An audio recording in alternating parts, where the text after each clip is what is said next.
What is going on, guys? Jared here from the Figure Bros. Today we're taking a look at a brand new Marvel Legends figure. This time we are looking at the Fantastic Four Dragon Man. Now, this was Hasbro's attempt at I would say fairly successful mini HasLab, in the sense of it was a pre-order, and of course it did fund, but they only made so much that everyone ordered. So if 100 people ordered this, then they only made 100. If 1,000 people ordered this, then they only made 1,000. You get the picture. So, and seeing as they've already got a new one up for Mephisto, I'd say it went pretty well. But how does he stand up against a regular Marvel Legends? And is he even worth this special pre-order? Well, let's get him out of the box and let's talk about that.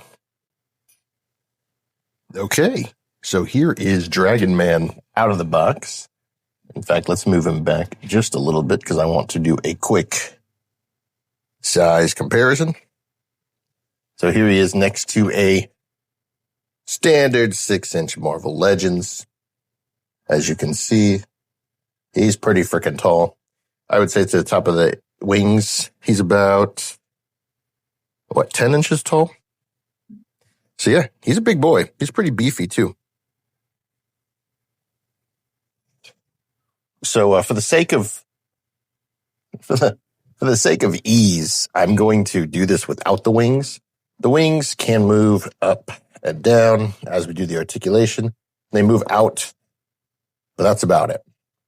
So let me take these suckers off, because it'll be just a little bit easier for me to go through the articulation without them on him, right? All right. So articulation, top of the head, standard ball hinge, but it works pretty good. He can look up about that far, look down. His jaw is hinged, so that's cool. You get a little bit of attitude side to side. Arms can go all the way out. Decent butterfly joint. Bicep cut. And a double jointed elbow.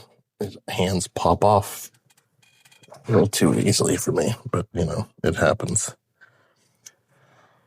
Let's put that back on. Yeah. Standard hinged hands, nothing crazy. Torso, we'll move that far down, that far back. Since it's a diaphragm, you get some side to side.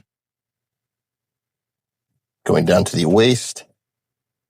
His legs can go about that far split, pretty good. Thigh cut, kicks that far forward, not really far back.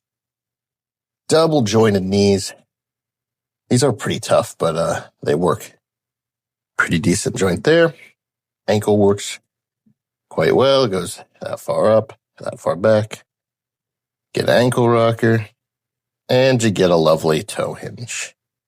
I actually quite like how they did the toe hinge because it's not too much. You can still put weight on it. So let's talk about his accessories. Oh, and the tail, it's on a ball joint here, but it's wired too. And usually I use it to support him, with the wings especially. Without the wings, he's not so bad. Let's talk about his accessories. So he comes with, as you can see, one each pair of hands, pair of fists, and a pair of grabbing hands. They do the job. He comes with those splayed wings, and he comes with some folded up wings, which I don't understand why these aren't also orange on the inside. You know what I mean? Wouldn't they still be orange? Maybe a little less so, but I think they should still be orange nonetheless. But we'll put these on him for now. See, displays a little easier with them. He's top heavy with his huge ass head and then the tail. Sometimes we'll support him, sometimes we won't. That's fine for right now. I can work with that. Then we have, in terms of accessories, he comes with a book. I wish they just put a black wash in here to show everything off. Kind of lame. He comes with a little pair of glasses, which they do fit on him, but they only fit on him they just sit there. They don't peg in or anything. Sometimes they'll fit all right. Sometimes if you move them, they just fall off. So I wish there was just a little tiny peg hole in there for him or something. In terms of aesthetic wise, I think he looks great. I'm not sure if the camera picks it up. I think it does. But you can see all of the shininess of his scales here. But the problem is some places it's painted on really nicely and heavily, like the torso, the shoulders. And then other places it's like not.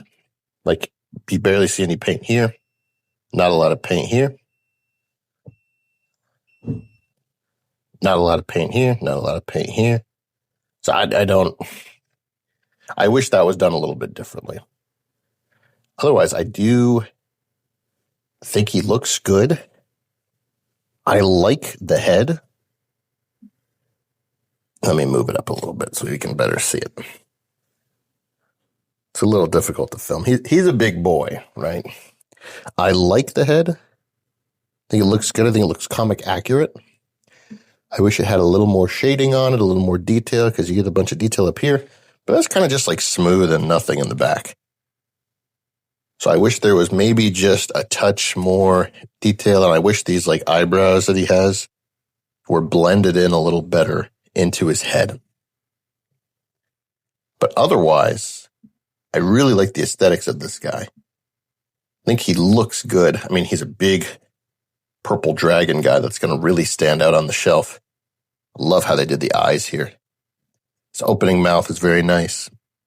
Maybe they could have put a little more paint in there. You can see that there is paint on the top. They could have cheaped out on and not done, but they didn't, so that's cool.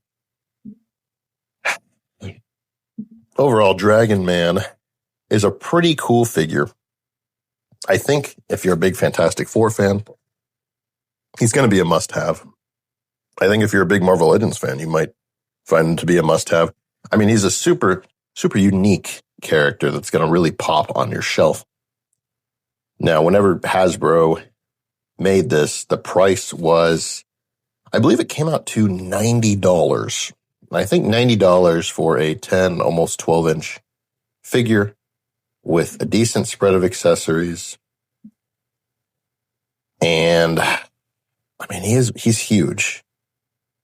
I think it's fair. I think it could have been closer to 80.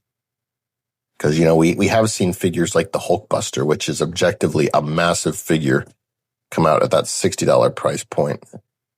But he is all new molding. Maybe there's a little bit of reuse here and there. He's mostly all new. And, that's something to be said nowadays. And I wish some of the accessories worked a little better too, though. Like, he has these grasping hands, and he's got the book. And he can kind of hold the book, but he can't really hold the book. I mean,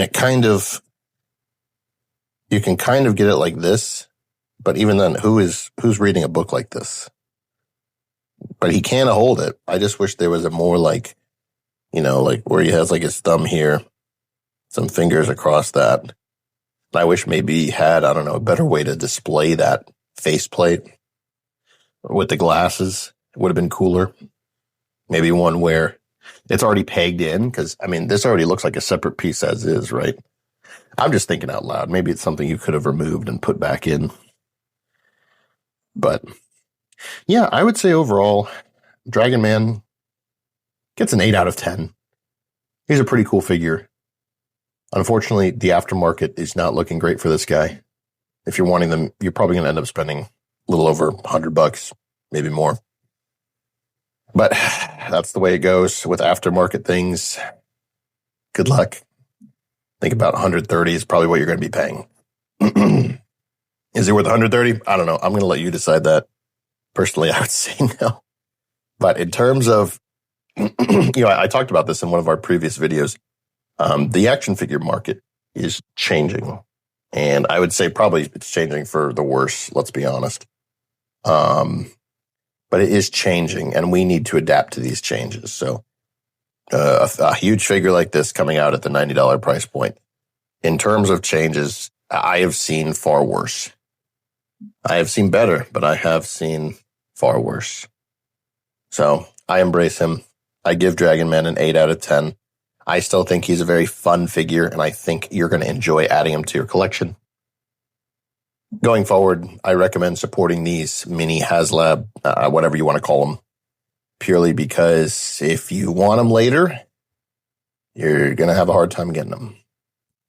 But that is all from me today, guys. Thank you so much for watching. Please remember to like, comment, subscribe, share. Let me know what you think about Dragon Man and if these mini HasLabs are going to save or break Hasbro in the future. And until next time, I will catch you guys later.